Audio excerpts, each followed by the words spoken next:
মাত্র ৩০ টাকার এক বাটি হালিম, কিন্তু সেই হালিমের স্বাদই নাকি বারবার ফিরে আসেন মানুষ। দুপুর গড়াতেই শুরু হয় দীর্ঘ লাইন, ধোয়া ওঠা কড়াই, মশলার মোহময় সুগন্ধ আর ক্রেতাদের উপচে পড়া ভিড়, সব মিলিয়ে যেন এক অন্যরকম খাবারের স্বাদ। জিনিসই ভালো লাগে দেখে জন্য ওই সাইডে আছে, ওই সাইডে খাইবে।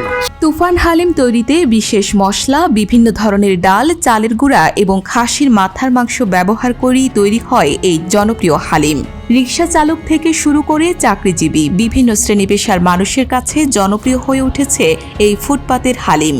এইখানে আপনার মনে করেন মাংস আছে, কয়েক প্রকারের মশলা আছে, 4-5 পদের ডাল আছে, মুগ ডাল আছে, মাসকালাই আছে, মসুরির ডাল আছে।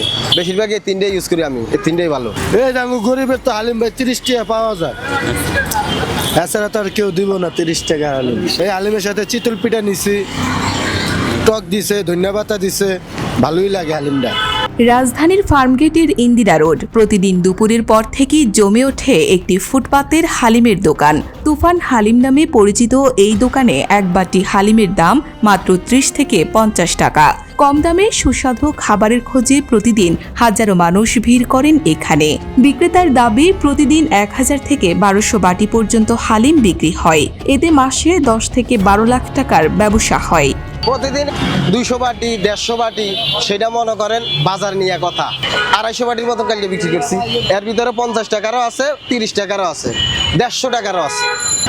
আবার 50 টাকার হালিম 2টা রুটি গেলে 70 টাকা, রুটির দাম আলাদা 10 টাকা করে। কেউ এসেছেন মিরপুর থেকে, কেউ আবার সিলেট থেকে। সামাজিক যোগাযোগ মাধ্যমে ভিডিও দেখে অনুপ্রাণিত হয়েই অনেকে ছুটে এসেছেন এই হালিমের স্বাদ নিতে।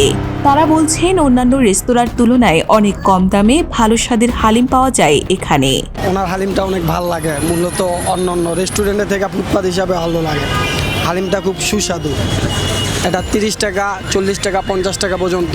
এমনি অন্যান্য নলি আছে ওনার 120 টাকা, মানে যেটা আপনার মানে স্পেশাল বলা হয়।